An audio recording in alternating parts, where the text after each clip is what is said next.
But my wife was like, Jamie, oh my God. She goes, come in here, you missed it. I was watching a basketball game. She goes, the baby, oh my God, it flipped over. The baby flipped over, you missed it. And I go, who gives a fuck? What do you mean, who gives a... And she gave me this mean look, and I was like, no, I mean like, who gives a fuck? I do. Like a cheer, like I give a fuck, hooray! I grew up in a strict household. My dad was real strict. My parents came here with a few $100s, raised 5 of us. My dad disciplined us. You guys know, some of you guys, it hurts me more than it hurts you. Why are you using a stick? I think it hurts me more. So he ruled us with an iron fist. So I'm the last of 5. All my older brothers and sisters, I have 2 older brothers, 2 older sisters, they were all virgins till marriage. We never had a drink, we never had a smoke, we never cursed. Like, it was like strict. Like, I was the kid at school, everyone would curse. I'd be like, shut the front door, you motherfucking piece of shish kebab. I flip them off with my ring finger, All the kids are like, ooh. I'm like, no, it's not. Remember that? But I was like, all my life, because I'm the last of 5, all my older brothers and sisters were virgins till married, so I thought I'm going to say, yes. Both my older sisters lost their virginity to their husbands. Like, their first kiss was with their husbands. I know it's hard for the whores to understand in this room. I know that. What? Are they Asian unicorns? That is not true. That is not possible. Yes. So I'm all my life, because I had all this guilt from church. I'm gonna save it till marriage, save it till marriage, save it till marriage. And then when I was 20, with my girl, we didn't plan to, but one night it was just it was over that quick. And all my friends celebrated when they lost their virginity, but me, I remember laying there, I was like, oh my God, what does AIDS look like? I have AIDS. I know I have AIDS. He will punish me. My friend had a kid, and I go, why would you do that? He goes, I didn't plan on it. I was like, okay, fine. A lot of people weren't planned. I wasn't planned. I'm just saying, as a culture, can we begin to plan this stuff? Wouldn't it be a better world? Like, nobody ever bought an animal without planning it. I've never been walking home with a horse, and my landlord is like, hey, you live in a 1-bedroom, and I'd be like, oh, my bad. I didn't plan this I fell in love with the big guy. He's got a side nose. Yeah, tighten the elevator, but makes me a bad guy. I didn't plan it. Somebody should plan this, man. They're chopping down forests all over the world to make room for more people. In China, there's limited room for panda bears. I don't want to live in a world without pandas. Every time you have a baby, a panda dies. Not you guys, but other people. I'm saying, can we, as everybody's always... Can't there be a screening process? If you want to have a baby, shouldn't you have to answer some basic questions? Go to the DMV, fill out some paperwork. You want to have a kid? Okay. Are you a complete screw-up? Yeah? No babies for you. And then everybody's like, well, how do we define screw-up? Let's start here. Are you in and out of prison on methamphetamine-related felonies? Yeah? No babies for you, Do you already have 3 kids call you by your first name? Yeah? No more babies for you. Are you under the impression Red Lobster is a legitimately good restaurant? You're going to have to think about that before you apply again. Give it a year. I'm just saying we're always celebrating Mother's Day and Father's Day, and that's wonderful. We should, but can we also celebrate a day of self-restraint? A day where someone said to themselves, I'm not cut out for this job, and I'm not going to burden the kid and planet Earth with my issues. Can we have a national pull-out day? Just, have a good life. Thank you guys for coming. Thank you, Lon. God bless. So I got kids and shit, man. It's fucking I have 2 children now. I have, I don't know, I have another one happening, I guess. Something, my wife was like, oh, we have too much money. What the fuck is all this money? Let's have another kid.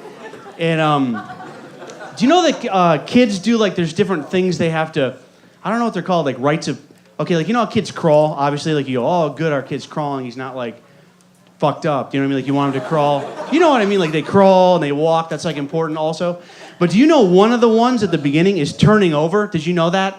When a baby flips over, that's a big deal. See, no, but guys don't, because you shouldn't, it's fucking stupid. You don't need to. But my wife was like, Jamie, oh my God. She goes, come in here, you missed it. I was watching a basketball game. She goes, the baby, oh my God, it flipped over. The baby flipped over, you missed it. And I go, who gives a fuck? What do you mean, who gives a... And she gave me this mean look, and I was like, no, I mean who gives a fuck? I do. Like a cheer, like I give a fuck. Hooray! Who gives a fuck? And but she was worried. We had a neighbor whose baby like didn't flip over for a long time, and she came over and she was like, our baby hasn't flipped over. Like, what do we do? And I didn't know her very well, but I was like, you know what? You're gonna be fine. Like, your baby's gonna be fine. And she was like, how do you know? You're not like a doctor or anything. And I was like, here's how I know. It's because we don't all, like as adults, have a friend at work, like that can't fucking flip over. Do you know what I mean? Do you know what I mean? Like we all eventually get it. Do you know, like you don't go to the beach and there's like one guy like, can somebody turn me over? I never learned to do that. I had never learned to do that as a kid.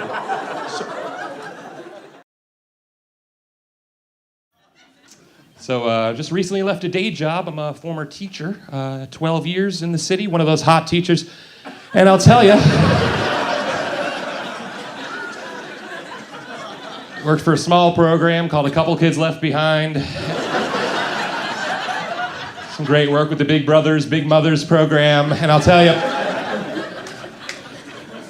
you gotta talk to these parents about bad news. You gotta open up with some good news. Before you get to the meat of the sandwich, the bad news, make sure you say something nice at the end called a good news sandwich. I'm like, your son, he finished all his homework, but he stabbed me. I'm okay.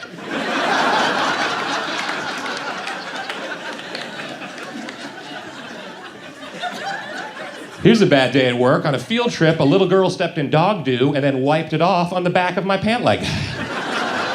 And I can't rub her nose in it, right? I can't do that. I gotta be professional. I gotta document it. I gotta talk to the girl's parents. I gotta push her down a flight of stairs. You can't do that. You can pay another kid to do it.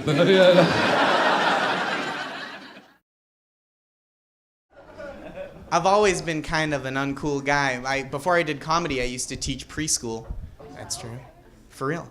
And I had to quit because the kids were too depressing. You don't like to think of 4-year-olds as a bummer, but some of them really were. They had these little morbid truths that only an adult's keen ear could unlock. You know? One time this little kid ran up to me and he was like, "Josh, is a unicycle harder to ride than a bike?" And I go, "Yeah, it's way harder." And he goes, "Oh, no." Like he was on a timetable or something. And I go, "What's wrong, dude? What's the problem?" And he goes, "Oh, that means that clowns are better than us." Yeah, it does mean that. Well, thanks for bringing that to my attention, because I'd never considered that I'm worse than a clown.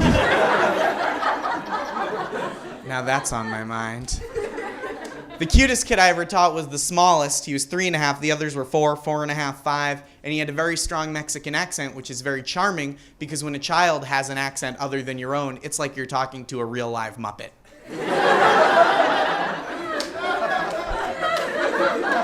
So a couple years ago, the day before Halloween, he comes up to me and he says, "Josh?"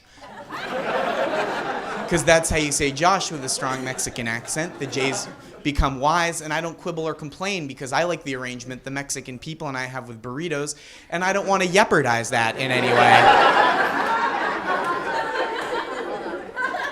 So he says, "Josh," and I say, "Yes." And he says, "I am going to be Batman," because he's 3 and he thinks that's a job you can have.